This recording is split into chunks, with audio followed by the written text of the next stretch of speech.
Hey guys, welcome back to my channel, and for today's video I'm going to be organizing my new Hudson Cart.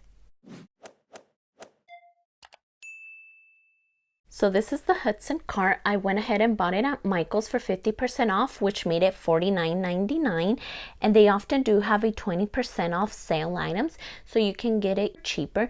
This is much wider than the regular cart that they have.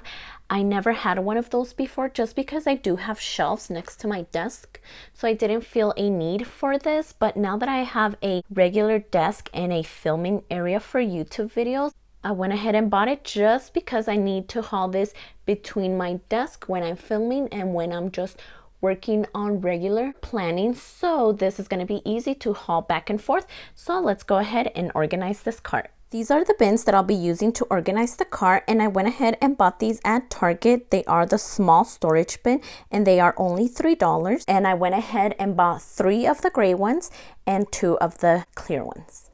So on this top shelf, I'm going to go ahead and put my sticker books. These are the newest ones. These ones are colorful boxes and the Squad Girls.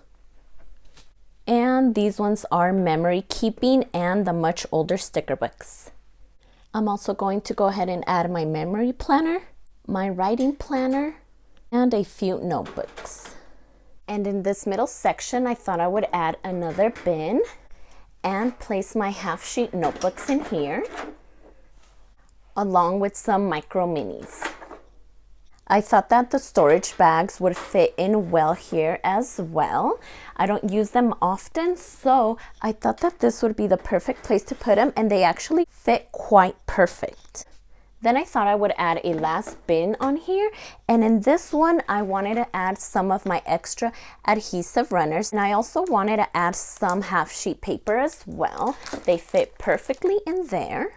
So on this bottom shelf, I thought I would add some of these storage bins that I have. I bought these at Dollar Tree, and I thought that it would be perfect for storing some of these sticker rolls that came like this. So instead of just leaving them here, I put them in this case right here, and they actually fit kind of well. Sometimes the top tends to just open up, so I'm not sure if I should just go ahead and grab these sticker rolls and cut them up and just place them in there.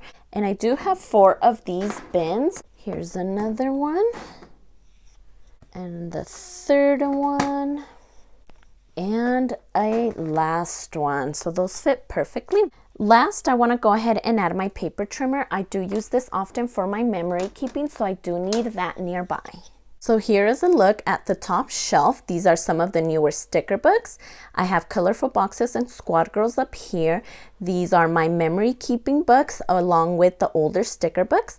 I went ahead and put my memory planner, my writing planner, and 2 of the new notebooks that I purchased. On this middle shelf, I went ahead and put the micro minis along with my half sheet notebooks. My storage cases fit really well in here. They're not going anywhere. And this last bin, I went ahead and put some of the adhesive runners and some half sheet notebook paper. And on this bottom shelf, I just went ahead and added these storage cases that have the sticker rolls in there and my paper trimmer. So overall, I think this is a perfect size. Those bins fit perfectly on there as if they were made for it, and I think it looks great. So I'll be excited to go ahead and roll these back and forth between my 2 desks and plan away. So I hope you liked this video. If you did, please consider subscribing, and don't forget to check me over on Instagram at stephanyhappilyplans. And I'll see you next time.